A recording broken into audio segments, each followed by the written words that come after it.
The game of football, I know everybody focuses on the end result and everybody wants wins. And you've had statements like, winning isn't everything, it's the only thing. And it's a pretty sad statement. If everything was only about winning, then you'd be afraid to flip a coin because there's 50% chance of losing. And so you would only do things that you're really good at, and you wouldn't be willing to live life because you're afraid to make mistakes. But we all know that through the atonement that mistakes are part of life. We're supposed to learn. And all of those of you that are in here, you know that you've made a lot of growth, a lot of moments when there's some difficulty and from mistakes. And so I want our guys to know that when you bring joy to those that you love, because we think that when we get here, and the natural part of us is that we got here through our merit and through our hard work. But the truth is we needed help. Those of you that are here, you know you need help from others and mentors and loved ones that help you. And they don't really care if you win or lose. They want to see you being at your best. And usually being at your best means that you're happy and you're showing joy. So we owe it to our loved ones to show excitement and energy and joy.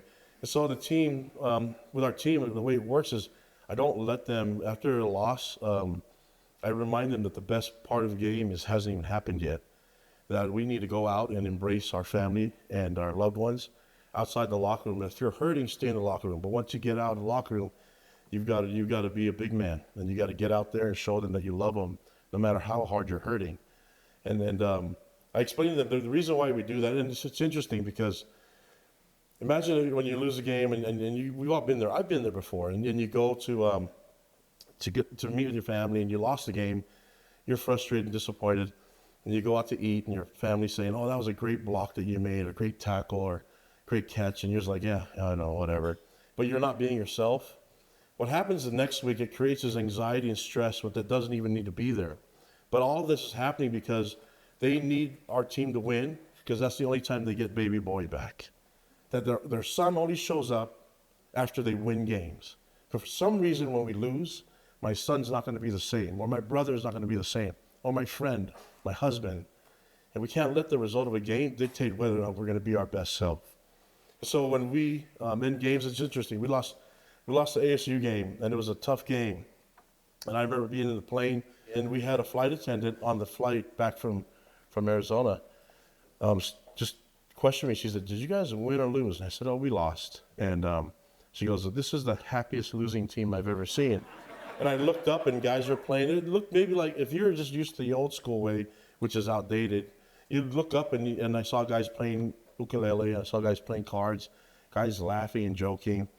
And I've been in places where when you lose, you're quiet, and it's just like nobody says a word. But I played my best games when we've lost. And so the issue with when you're building it only off of the result, what happens is that you create this weird anxiety, this environment where only wins is who we be, and then when we lose, we're way different, and we're not even ourselves. And so the hope is that we can be ourselves by winning, putting pressure on us to win. You talk about stress and anxiety on young people. And I've had people tell me, "Well, you guys just get over losses really easily." Thank you. Thank you. Because what happens when you lose is that when you win, because you know the end of the movie and you're watching film, you bypass the opportunity to learn. So when someone makes a mistake, you laugh it off. Like in basketball, you maybe airball a free throw. And you might laugh because, well, we know we won the game. But then on a loss, you make a mountain out of a molehill, and you say, "Well, we lost by one. If you would have made your 2 free throws, we win the game." So now you start placing blame on stuff that happens often in the game, and then you create blame and worry and stress on all these young people, whether they're men or women participating in the sport, all because you didn't get what you wanted. So I remind our players, there's going to be days that you drive home and you're going to get into the driveway, and it's going to be a bad day.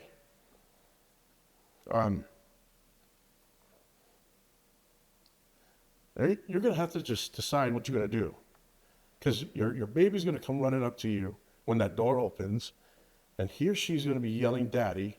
You got to decide if you're going to get down and you're going to play with him or her, or if you're going to be upset because you had a bad day at work.